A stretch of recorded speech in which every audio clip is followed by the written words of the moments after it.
Have you ever noticed that the harder you try to get something, the harder it seems to come? Most of us grow up believing that wanting and working hard are the only ways to get what we want. But what if it's the opposite? In Letting Go, the Pathway of Surrender, Dr. David R. Hawkins teaches something surprising. Our desire itself is often the obstacle. All the effort and striving, they actually keep us away from what we want.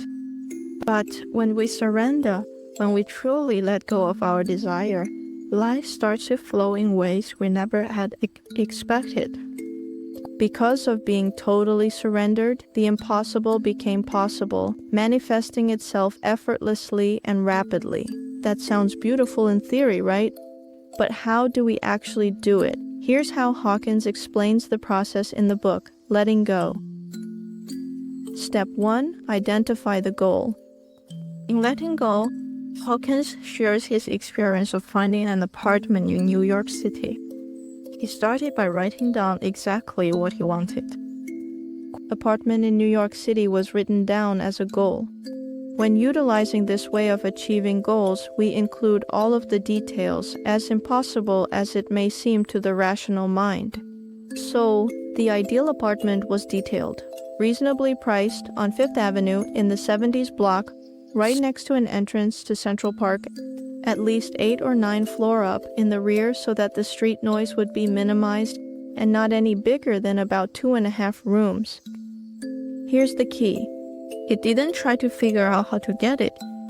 He was just focusing on what he wanted. That clarity is the first step to receiving it. Step 2. Surrender the goal. Once the goal was written down, the next step was surrender. This means no searching for an apartment or thinking about it. He simply continued his days as usual, focusing on work, meetings, and life around him. When feelings of wanting or worry came up, they were acknowledged and then let go. Hawkins describes it like this. As busy as usual, in between the meetings and patients, the feelings of wantingness for that apartment would be acknowledged and then let go. And as the day progressed, the apartment was actually forgotten. And the goal was completely surrendered. That means it was okay if the apartment happened, and okay if it didn't. This is the heart of letting go, being peaceful with the outcome. It's okay if it happens, and it's okay if it doesn't. Step 3. Allow it to happen. After work, he felt inspired to visit a real estate office he didn't usually go to. And then something amazing happened. Quote, the real estate officer, upon hearing the tongue-in-cheek announcement that an apartment on Fifth Avenue was desired, looked with surprise and said, well, you are certainly in luck. Exactly an hour ago we listed the only apartment for rent on all of Fifth Avenue. At 76th Street, on the 9th floor, it's the rear apartment, 2.5 rooms, and the rent is reasonable, controlled at around $500 a month. It has just been painted and you can move in anytime. In New York City, an apartment like this would be nearly impossible to find. Fifth Avenue, close to Central Park, modest rent, move-in ready. Yet, because the desire is fully surrendered, it happened effortlessly. There was no deliberate thinking or searching. He simply went on with his life and let things unfold naturally. And life delivered exactly what he had envisioned. Why does surrender work? According to letting go, everything that comes into our life does so because we have chosen it. We decide what we want. We set the intention. The problem is, negative emotions get in the way. Fear, anxiety, the I must have it energy. These feelings create resistance. When we release these feelings, when we truly let go, our goals can show up effortlessly and naturally.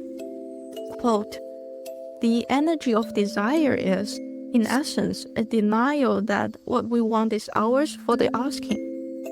Surrender isn't about giving up. It's about moving the blocks and allowing what we want to flow in. Can it be really this simple? You might be thinking, if it's that easy, why isn't everybody already getting what they want? Dr. Hawkins explains, it's because most of us hold negative beliefs that block our goals. Some common ones look like hard work and self-sacrifice are virtues. Pain and suffering are the cost of success. I don't deserve abundance. Or guilt around wanting to achieve a certain goal. These beliefs create resistance. They make it harder to realize our goals with ease and joy.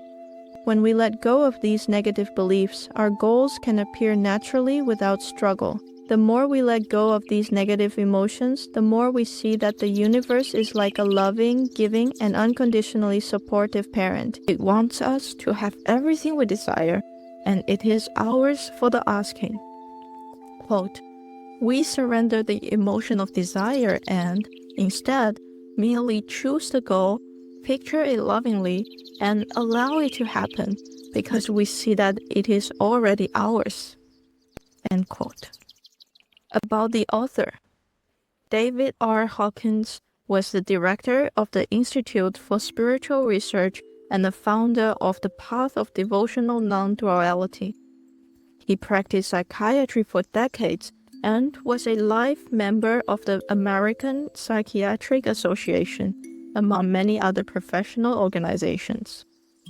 He lectured around the world at Oxford, Harvard, Notre Dame, and the University of Michigan, and more. People from all walks of life honor him as a teacher of advanced awareness, earning him the title Foremost Teacher of the Way to Enlightenment.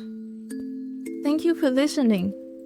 Letting Go is one of those rare books that can completely change how you see the universe. It might also change how you approach your goals. Personally, I grew up believing in no pain, no gain, but letting go completely changed how I think about goals, effort, and control. Have you ever experienced something that came into your life effortlessly just by letting go? I'd love to hear your story. Share it in the comments below. Also, if this post resonated with you, share it with someone who is trying too hard. They might need this reminder today.